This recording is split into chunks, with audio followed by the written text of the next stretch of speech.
네, 오늘 말씀은 요한복음 21장 1절부터 25절까지인데 우리 봉독은 15절부터 23절까지만 봉독하겠습니다.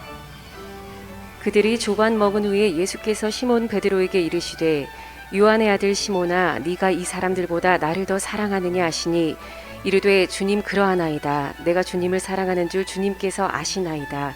이르시되 내 어린 양을 먹이라 하시고 또 두 번째 이르시되 요한의 아들 시몬아 네가 나를 사랑하느냐 하시니 이르되 주님 그러하나이다. 내가 주님을 사랑하는 줄 주님께서 아시나이다. 이르시되 내 양을 치라 하시고 세 번째 이르시되 요한의 아들 시몬아 네가 나를 사랑하느냐 하시니 주께서 세 번째 네가 나를 사랑하느냐 하심으로 베드로가 근심하여 이르되 주님 모든 것을 아시오매 내가 주님을 사랑하는 줄을 주님께서 아시나이다. 예수께서 이르시되 내 양을 먹이라. 내가 진실로 진실로 내게 이르노니 네가 젊어서는 스스로 띠뛰고 원하는 곳으로 다녔거니와 늙어서는 내 팔을 벌리리니 남이 네게 띠띠우고 원하지 아니하는 곳으로 데려가리라. 이 말씀을 하심은 베드로가 어떠한 죽음으로 하나님께 영광을 돌릴 것을 가리키심이로라.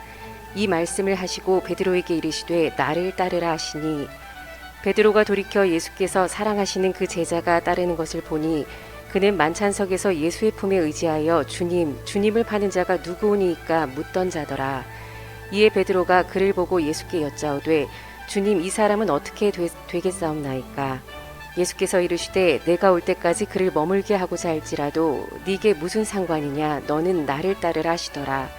이 말씀이 형제들에게 나가서 그 제자는 죽지 아니하겠다 하였으나 예수의 말씀은 그가 죽지 않겠다 하신 것이 아니라 내가 올 때까지 그를 머물게 하고자 할지라도 네게 무슨 상관이냐 하신 것이로라.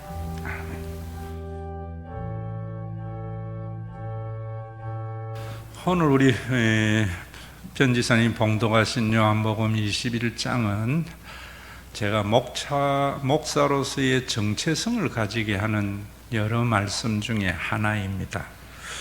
특별히 서성의 날을 맞이하면서 이 말씀을 통해서 우리 모든 그리스도인들은 세상에 있는 사람들에게 스승이 되어야 되겠지요.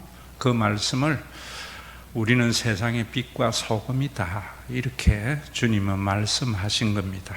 또한 우리 주일학교 선생님들을 우리가 은혜에 감사하는 것도 중요하지만은 특히 우리 주일학교 선생님들은 성경을 가르치는 지식의 전달자가 아니고 우리가 지난주 말씀드린 대로 우리 인간은 하나님의 형상과 모양대로 지음받은 자이지요.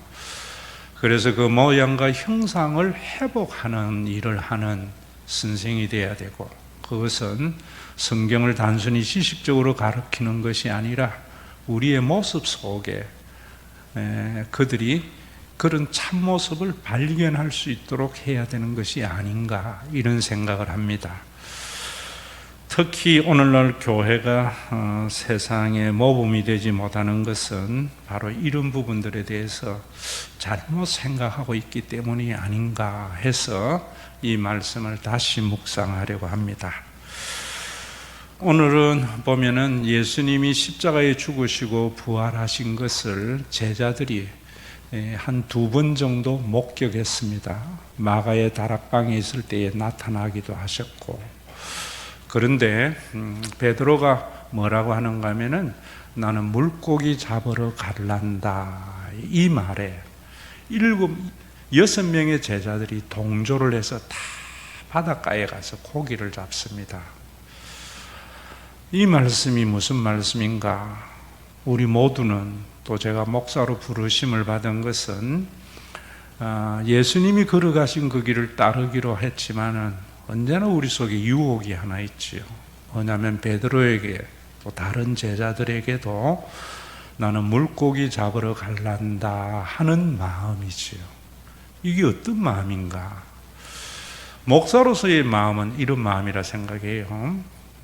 정말 그 뒤에 예수님께서 내 양을 먹이라, 내 양을 치라 했건만은 그런 것보다는 교회를 크게 해서 또 크게 하기 위해서는 좋은 일을 많이 해서 많은 사람에게 좋은 이미지를 가지게 해서 교회가 크고 성장하면은 하나님께 영광 돌린다 하는 것은 표면적인 것이고, 그 내면은 목사님의 명성이지요.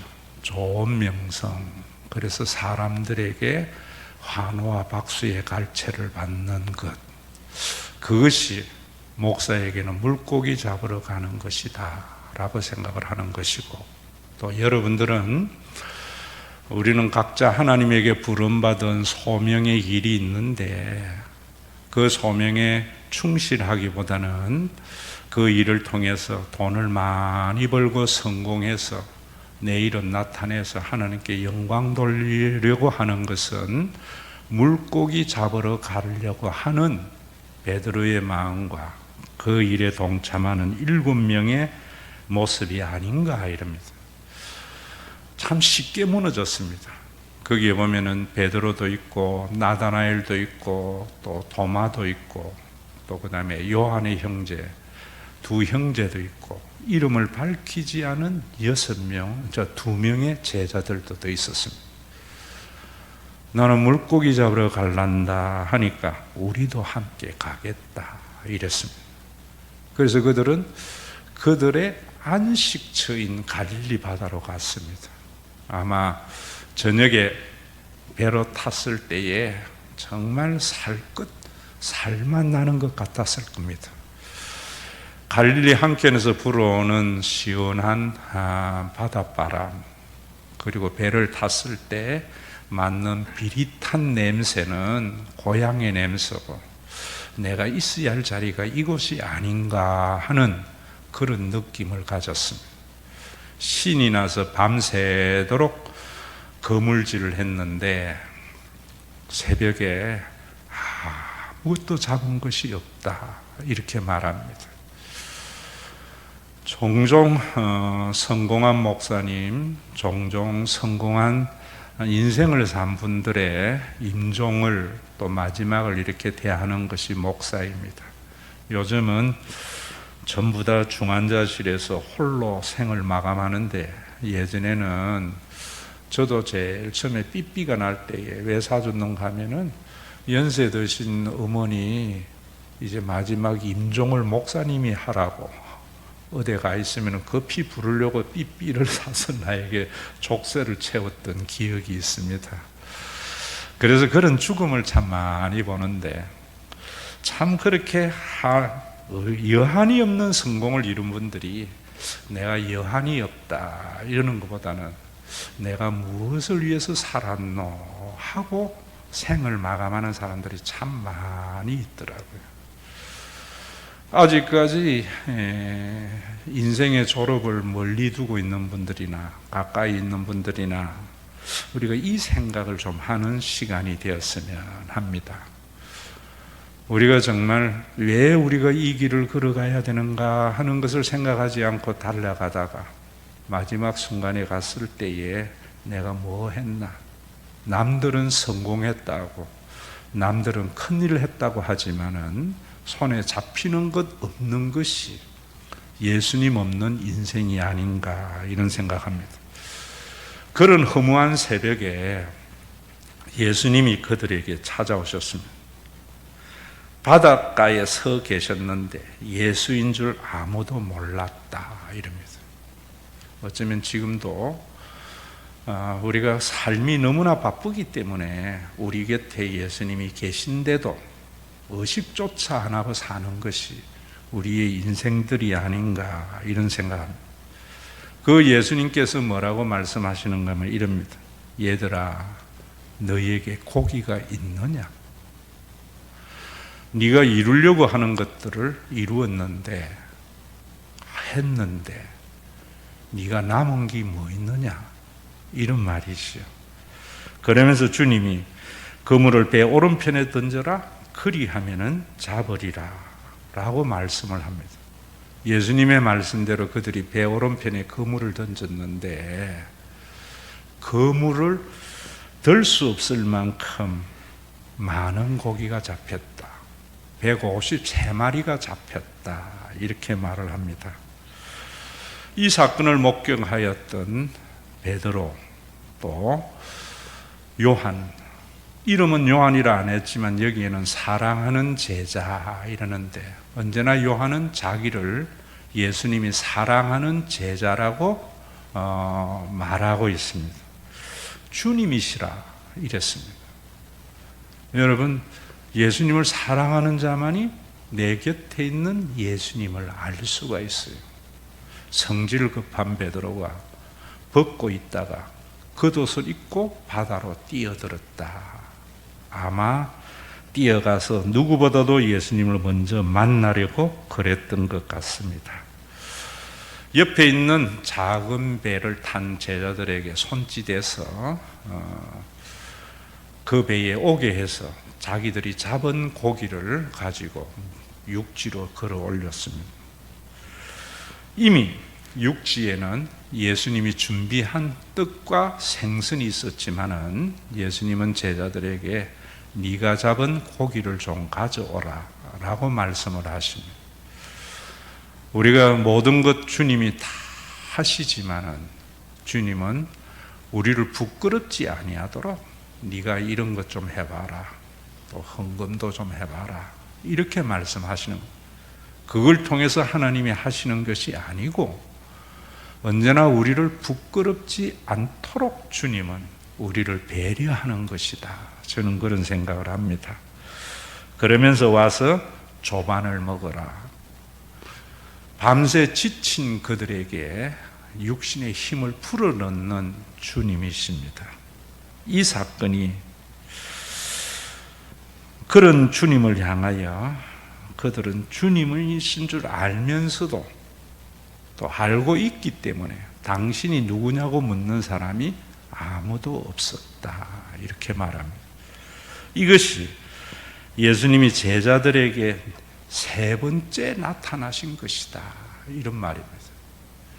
어쩌면 오늘 스승의 주일날 주일학교 학생들에게 성경을 가르치는 선생님이나 또 우리 성도들에게 말씀을 가르치는 저나 또 하나님을 알지 못하는 세상에 있는 사람들에게 빛과 소금의 역할을 해야 할 선생인 우리 모든 성도들에게 예수님이 나타나시는 세 번째의 거룩한 주일이 되었으면 합니다. 그런 상황 속에서 주님이 나타나서 베드로에게 이름 묻습니다. 요한의 아들 시몬아, 네가 이 사람들보다 나를 더 사랑하느냐? 이름 묻습니다.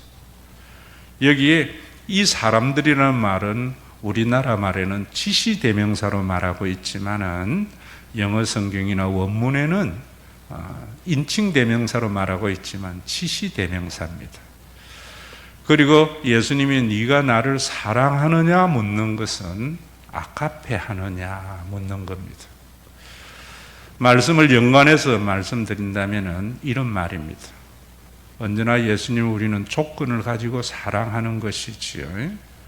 내 사업이 잘 되기를, 또 예수님 내가 좋은 명성을 통해서 하나님께 영광 돌리기를, 하나님과 동업하고 협업하기를 원하는 우리 인간들의 모습 속에서 네가 이 사람들, 베드로는 항상 다른 제자들보다 주님을 더 사랑한다 했는데 너를 따라온 6명의 제자들보다 나를 더 사랑하느냐라는 것과 함께 네가 물고기 잡으러 왔는데 네가 목적인 그 물고기보다 나를 더 사랑하느냐 묻는 질문이지요. 베드로가 이렇게 말합니다. 주님, 그러하여다 내가 주님을 사랑하는 줄 주님 아십니다. 여기 이 사랑은 필레오입니다. 주님, 나도 사랑하고 주님도 사랑하는 줄 주님 아시지 않습니까? 이런 질문이지. 인간의 한계이지요. 그런 그에게 탓하지 않고 내 양을 먹이라, 이렇게 말합니다. 두 번째에도 역시 예수님이 요한의 아들 시몬아, 네가 나를 사랑하느냐, 네가 나를 아카페 하느냐 묻는데 베드로는 주님 그러하여다 내가 주님을 필레오 하는 줄 주님이 아시나이다 하니까 주님이 내 양을 치라, 먹이는 정도가 아니고 외부의 이리 때에서 네 양을 보호하고 지켜라, 이런 말입니다. 베드로가 내게 그렇게 말씀하시고, 세 번째에 요한의 아들 시몬아, 네가 나를 사랑하느냐 할 때에는 네가 나를 정말로 필레오 하느냐라는 말입니다. 베드로가 이렇게 말합니다. 주님 모든 것을 아시면서 내가 주님을 사랑하는 줄 주께서 아시지 않습니까? 아마 이 말씀 속에는 베드로가 과거의 자기의 모습과 현재의 모습이 오버랩된 말이 아닌가, 이런 생각합니다. 예전에 어떤 일이 있었습니까? 예수님이 병자를 고치고 예루살렘 성전 올라가고 한참 승승장구할 때, 모두 다 떠날 것이라 할 때에 주님, 다 떠나도 나는 안 떠납니다, 이런 베드로에게 예수님이 닭 울기 전 3번 네가 부인할 거다 라고 했던 기억이 났을 겁니다. 예수님의 예언대로 베드로는 예수님을 어린 소녀 하나의 질문에 넘어가서 주님을 모른다고 했을 때 닭이 울었던 그 기억이 있습니다. 그리고 언제나 주님을 떠나지 않고 하나님의 부름과 소명에 사로잡혀 살겠다 한 자기 자신이지만은, 또 6명의 제자를 데리고 갈릴리에서 고기를 잡는 자신의 모습 속에 내가 주님을 사랑해도 주님과 같이 아카페하는 것이 아니라 필레오할 수밖에 없는 인간입니다. 주님 다 아시면서 왜 그래요? 저는 이런 말이라고 생각합니다. 그런 그에게 역시 예수님은 내 양을 먹이라, 주님을 사랑하는 것이 뭔가? 양을 먹이는 것이다, 이렇게 말을 합니다. 그러면서 이제 18절 이하에서는 아마 요한이 모든 것을 다 경험하고 요한복음을 썼잖아요. 그래서 그런 기억들이 떠오르는 말이라고 생각합니다. 그런 대화 가운데 예수님이 베드로에게 진실로 진실로 네게 이르노니 네가 젊어서는 띠띠고 원하는 곳으로 다녔거니와 늙어서는 내 팔을 벌리고 남이 네게 띠띠우고 원하지 아니하는 곳으로 데려가리라. 예전에 예수님이 그랬다, 이러는 거예요. 이 말씀이 뭐냐면은 베드로가 젊어서는 띠띠고 네가 원하는 곳으로 갔다. 언제나 자기식으로 예수님을 사랑했던 삶, 그 삶은 뭔가? 사역에 사로잡힌 일이지요. 그 사역에 사로잡힌 일, 그 일을 하지만 늙어서는 네가 원하지 아니하는, 다른 사람이 너를 띠띠우고 원하지 않은 곳으로 데려가리라. 어떤 곳인가? 요한은 주석을 하기를 베드로가 어떠한 죽음으로 하나님께 영광을 돌릴 것을 가리키심이라 하고, 예수님이 베드로에게 나를 따르라 했다라고 말을 합니다.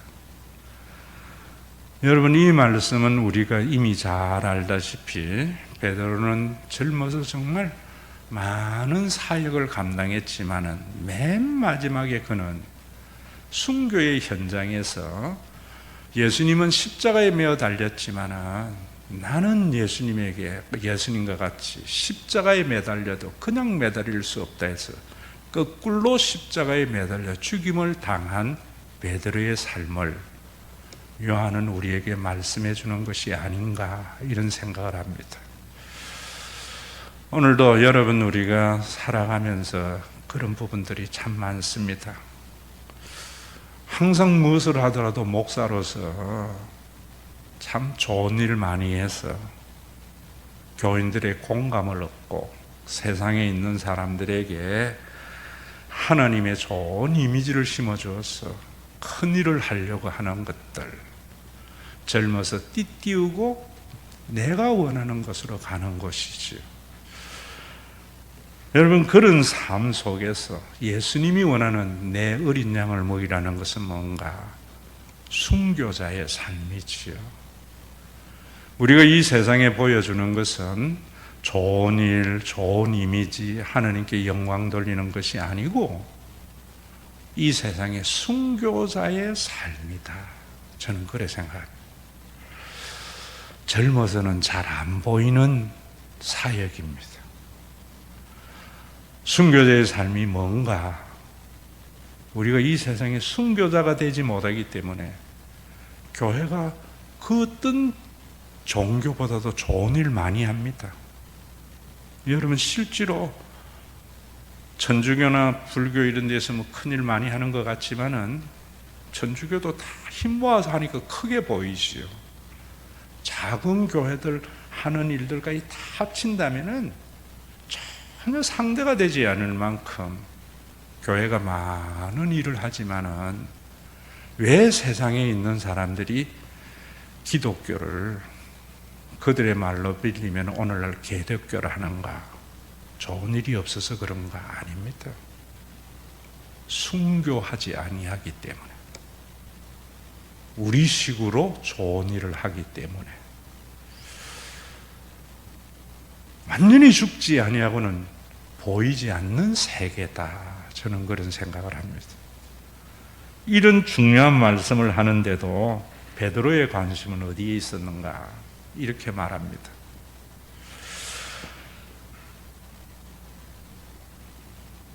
사랑하는 제자 요한은 어떻게 되겠습니까? 물어요. 자기에게 지금 하는데. 그러니까 예수님이 하시는 말씀이 내가 올 때까지 그를 머물고자 할지라도 네게 무슨 상관이냐? 너는 나를 따르라. 젊은 시절에 목사가 되면서 제 속에 가슴을 치는 소리가 너는 나를 따르라였어요. 이 사람이 내가 올 때까지 그를 머물게 할지라도 네게 무슨 상관이냐. 제가 신학교 다니고 젊은 시절에 목회자들의 세미나가 엄청 많았습니다. 그래서 누구같이 목회해야 돼. 그런 것에 관심 많은 젊은 목회자에게 너는 나를 따르라.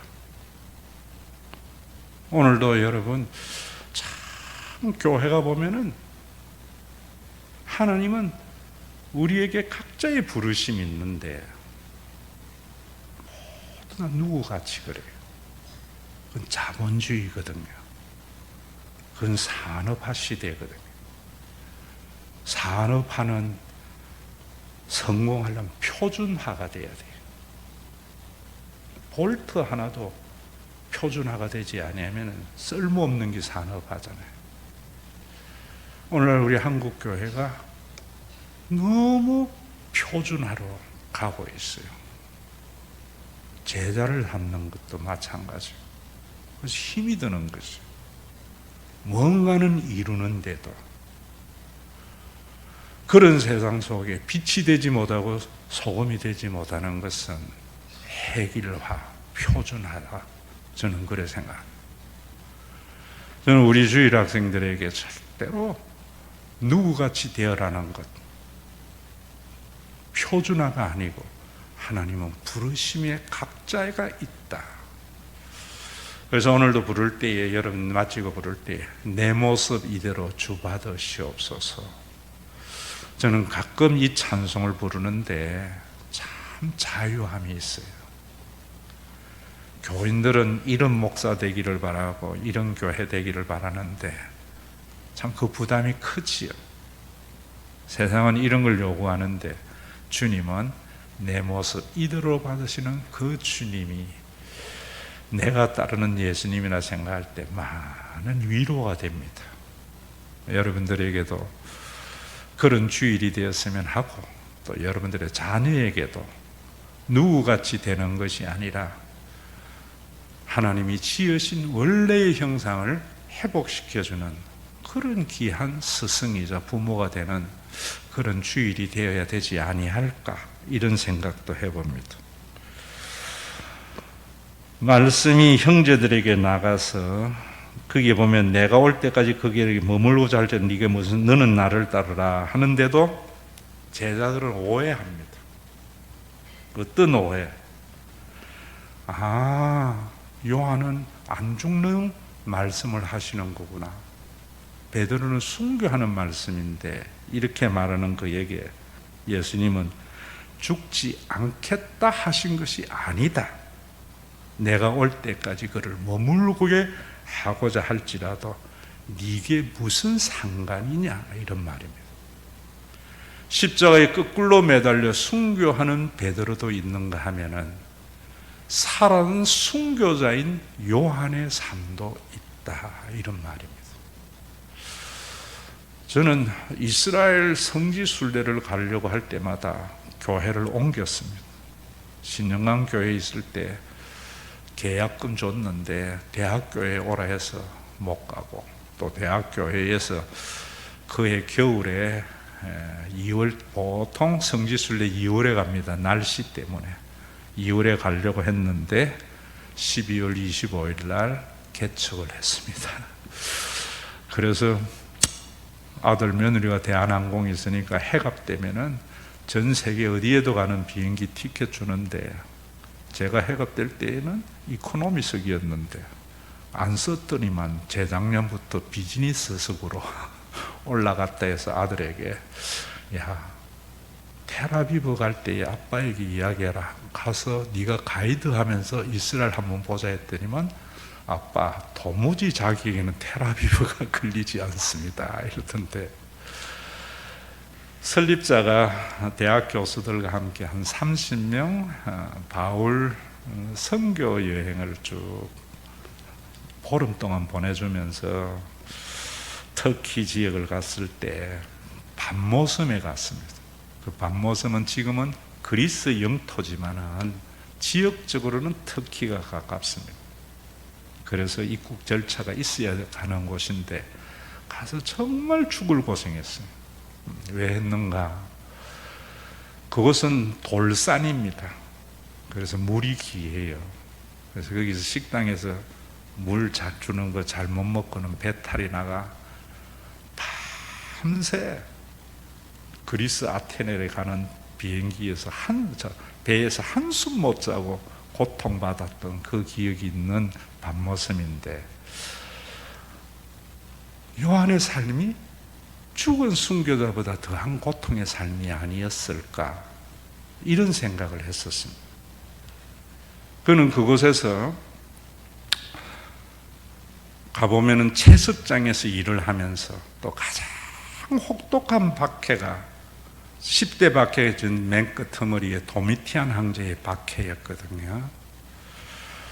동굴 속에서 그 머리를 쥐어박으면서 기도했기 때문에 사도 요한의 초상에는 언제나 이마에 구둑살 점이 붙어 있는 그런 초상입니다. 그리고 무릎 꿇고 기도하다가 일어서면서 짚었던 돌도 있습니다. 손바닥에 자국이 있는 돌. 저는 그것에서 얼마나 고통스러웠겠습니까?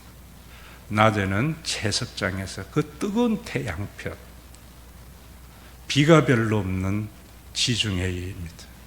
그것에서 돌을 깨면서 일을 하다가 밤에는 기도하면서 그 황홀한 요한계시록을 그곳에서 계시를 받으며 썼던 그 밤모섬. 저는 그러한 고통 속에서 요한이 자기를 뭐라고 했는가 하면 요한계시록 1장 9절에요. 나 요한은 너희 형제요. 고통을 받고 있는 소아시아에 있는 7교회 교인들에게 예수의 환난과 나라와 참음에 동참하는 자다. 여러분, 왜 예수 믿습니까? 예수의 환난과 나라와 참음에 동참하기 위해서 예수를 믿습니까? 아니면은 예수님과 더불어 영광을 얻으려고 예수를 믿습니까? 예전에는 이런 사람이 참 많았습니다. 예수 믿는 것이 부끄러운 시대가 있었습니다. 왜냐하면 너무나 작았기 때문입니다. 예수 믿는 사람의 숫자가 적었어요. 그래서 주일날 교회에 올 때에 성경 찬송을 들고 가는 것이 부끄러워서 신문지에 둘둘 싸가오는 교인들을 보면서 목사님들이 그러지 말라. 가방 살 돈도 없는 그런 때였잖아요. 그런데도 세상에 있는 사람들은, 예수 믿는 사람은 우리야 뭔가 다른 삶을 사는 사람이에요. 우리가 사는 세상하고는 다른 세상에 살아. 요즘 아이들로 말하면 예수쟁이들은 노는 물이 달라. 근데 요즘은 노는 물이 같습니다. 명분만 다른 것 같아요. 예수님, 제가 이 사업 크게 해가지고 하나님께 영광 돌리는 멋진 생애를 살겠습니다. 똑같은 물입니다. 목회자로서도 마찬가지입니다. 예수님, 제가 교회에서 좋은 일 많이 해서 세상의 많은 사람들에게 하나님에게 좋은 명성 날리겠습니다. 젊어서 띠띠고 네가 원하는 곳으로 가는 삶. 이 삶에서 우리가 두 팔을 벌리는 삶, 순교자의 삶을 살아야죠. 오늘 여러분, 우리 학생들에게 이것 가르치지 아니하면 성경의 지식을 주입하는 것밖에 더 안 되고요. 저 목회자가 좋은 일 많이 해서 하나님께 영광 돌리고 자신도 박수와 갈채를 받는 목회를 하려고 하는 것은 내가 원하는 그 길을 가는 겁니다. 베드로에게 예수님이 네가 젊어서는 그렇지만 두 팔을 벌리는 것이 최후의 성림을 말하는 삶. 아무리 큰 교회, 교인들의 한화와 지지, 죽어서는 추모의 영상이 만들어지고 죽고 난 뒤에도 몇 주년 추모의 열기가 사라지지 않는 목회를 했을지라도 주님은 그거보다 두 팔을 벌리는 순교자의 삶. 내일 하나님 많은 돈 벌어서 교회 통해서 제가 하나님께 영광 돌리겠습니다 하는 들에게 젊어서는 그럴지라도 두 팔을 벌리는 삶. 그 삶조차에서도 언제나 남과 비교하며 저 사람은 어떻게 되겠습니까 하는 그에게 네가 무슨 상관이냐? 너는 나를 따르라. 이 음성이 예수님의 음성으로 여러분들에게 또 저에게 들려지는 귀한 시간이 되어야 되지 않을까 이런 생각합니다. 제가 사도행전을 하면서 지금은 여러분 하나님의 나라를 전파하며 주 예수 그리스도에 관한 모든 것을 담대하게 거침없이 가르치더라를 주제 선구로 가지고 후반비를 갑니다마는 전반부에 오직 성령이 너희에게 임하시면 권능을 받고 능력이 아니라 했죠. 다이너마이트라 했죠. 세상의 모든 가치가 파괴되어지고 온 예루살렘과 유다와 사마리아와 땅끝까지 이르러 내 증인이 되어라. 예수 천당 불신 지옥 하는 사람이 되어라가 아니고요. 말투스 순교자가 되어라. 여러분, 우리가 이 세상에 순교자의 삶, 예수님 때문에 영광의 길을 걸어갔던 요한이 아니고 고통을 당하는 소아시아에 있는 7 교회에 예수의 환난과 나라와 참음에 동참하는 자, 그것이 사도의 아이덴티티였습니다.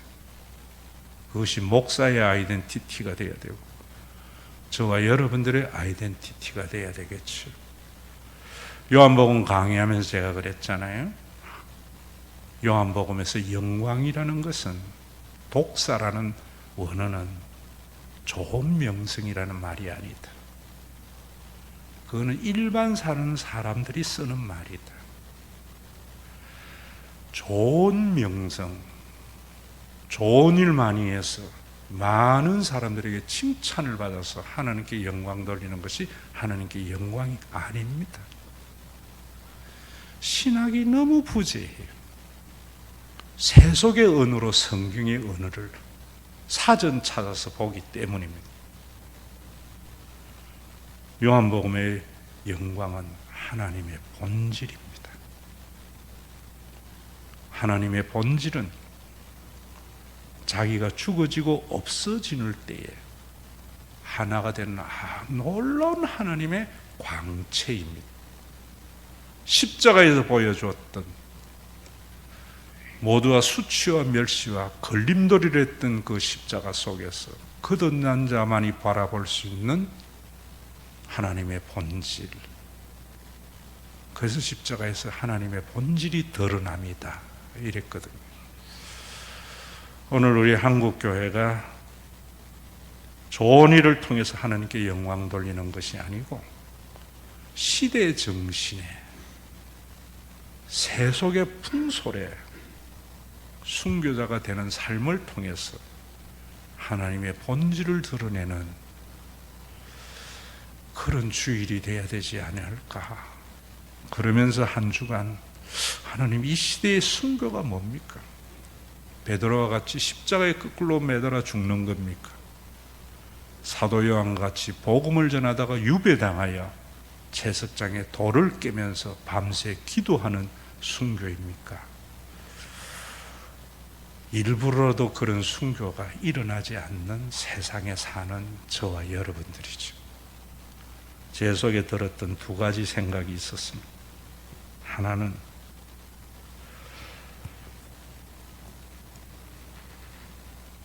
내가 올 때까지 그를 머물고자 할지라도 이게 무슨 상관이냐, 이 말씀. 내 모습 이대로 받으시는 주님입니다. 쉽지 않습니다. 다 좋은 일을 통해서 많은 교인 모아서 하나님께 영광 돌리려고 하는 시대의 트렌드가 있는 종교적인 흐름 속에 내 모습 이대로 받으시는 주님을 섬기기가 쉽지 않죠. 모두 다 큰 돈 벌어서 좋은 일 많이 해서 하나님께 영광 돌리려고 하는 시대의 트렌드 속에서 내 작은 일, 지금 내가 할 수 있는 일을 통해서 하나님께 영광 돌리려고 하는 것 쉽지 않다 생각합니다. 일이 아니고 내 양을 먹이라고 하는 이 말씀. 두 번째로는 왜 우리가 그런 삶을 살아가는 사람은 어떤 사람인가? 사람은요, 저는 보니까 그런 것 같아요. 젊어서는 교인이 등록하면은 이 교인이 교회에 얼마나 유익이 될까? 유익한 사람으로 만들어 볼까? 이런 마음이 참 많았습니다. 20년, 30년 목회를 지나면서는 내가 이 사람을 어떻게 도와줘야 될까? 이 삶으로 바뀌더라. 여러분들도 마찬가지입니다. 일이 눈에 밟히는 사람은 사람을 이용하려고 합니다. 양을 먹이려고 하는 사람은 일이 보이지 않고 사람을 볼 때마다 도움을 주려고 합니다. 이 놀라운 성령의 역사가 점점 실종되어져 가는 한국 교회에서 오늘 스승의 주일날 이런 모습을 통해서 우리가 하나님께 영광 돌리는 신과 회복이 있는 교회가 되어야 되지 않을까, 이런 생각을 하면서 할까 말까 하다가 이번 주에 엄청 아프더라고. 등 쪽이 식은 땀이 날 만큼. 그래서 찾아보니까 췌장염이라 해요. 그런가 해서 뭐 주님 부르면 가지 뭐 생각하는데, 이 태경장님이 전화했더니만 대장포진 아닌가 이러더라고. 그러니까 20년 전에 대장포진 걸렸을 때 증상이 똑같아요. 아이고 주님 조금 더 있으라는갑다 싶은 생각도 들면서 왜 이렇지라고 생각했을 때 나도 사람이구나 이런 생각이 들더라고요. 몇 주 전에 우리 교회 초창기에 다니는 사람이 죽겠다고 저한테 문자 왔어요. 그래서 제가 도와줬어요. 이런 도움 줄게 이랬더니 고맙다 소리도 듣고 받지 이랬더라고요. 지난 월요일 날 문자가 또 왔어요. 좀 더 둬 이랬어요. 열이 확 뻗쳐요. 여러분들에게 한 가지 말씀드리는 것은, 열나고 화나는 일은 조금 기다렸다 해야 돼요. 좋은 생각은 빨리 해야 돼요. 사람들은 거꾸로 하는 것 같아요. 좋은 생각은 조금 미루어 나누면 나중에 분명히 후회해요. 안 해서. 열나는 일은 좀 미루고 나면 안 해요. 그래서 나중에 보면 잘했다 생각이 들어요. 그래서 제가 문자로 보냈습니다. 나갈 때 침만 안 뱉었어도 더 주도 되는 교회 됐을 거라. 더 못하겠다. 근데 마음이 너무 아파요. 계속 떠오르는 소리가 뭐냐면은, 꾸고자 하는 자에게 거절하지 말라. 환난과 나라와 참음에 동참하는 자. 그래서 2부 예배 드리면서 다음 주 여러분 드리는 헌금 교환해서 말고요, 한 10,000원 정도 가져오시고, 없는 분은 한 2-3천 원 가져와서라도, 또 그분이 있었기 때문에 우리 교회가 존재하는 거 아니겠어요?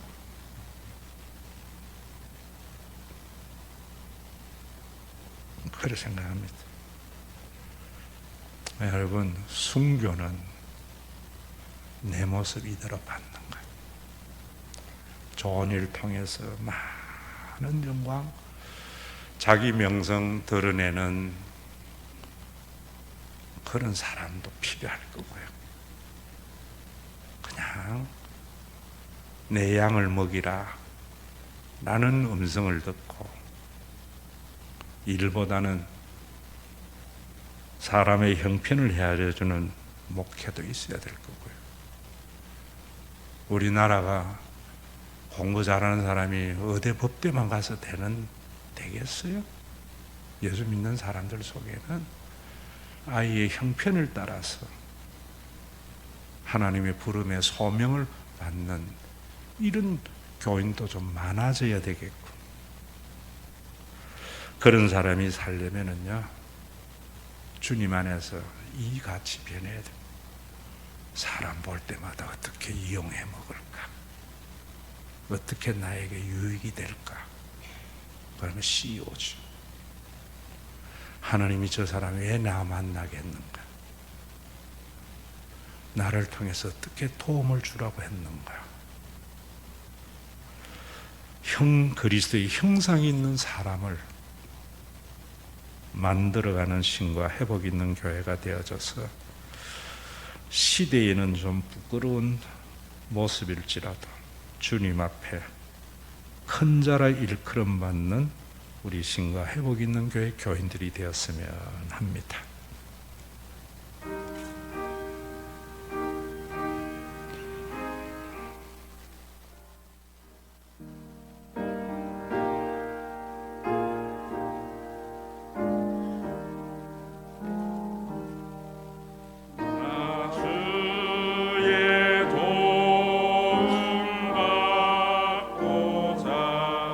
주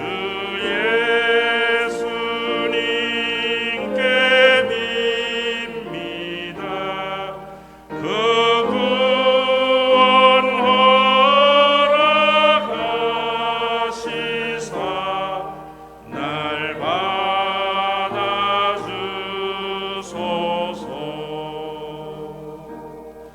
내 모습 이대로 주 받아주소서. 날 위해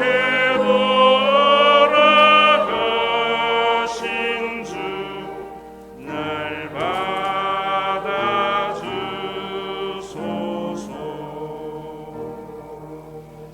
큰 죄에 빠져 영죽을 날 위해 피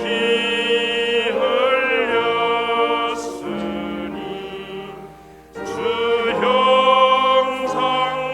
형상대로 믿으사 날 받아주소서.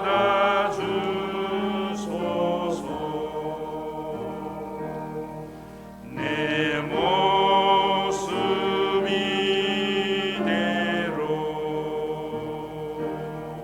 주 받아주소서.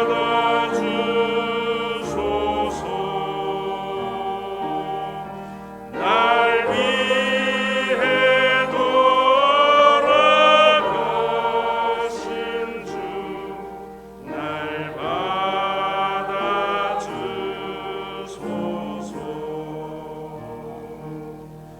내 힘과 결심 약하여 늘 깨어지기 쉬우니 주 이름으로 구원해 날 받아주소서.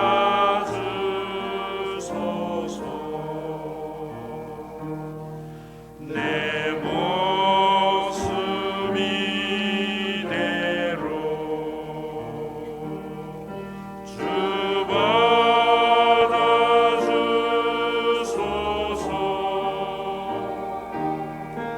날 위해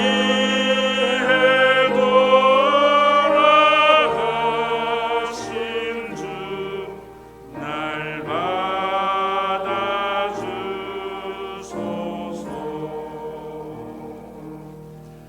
내 주님 서신 발 앞에 나 꿇어 엎드렸으니 그 크신 역사 이루게 날 받아주소서.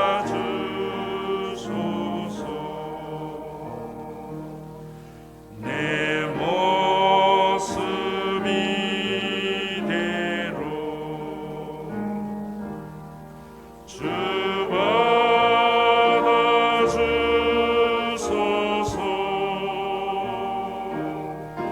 날 위해 돌아가신 주 날 받아주소서.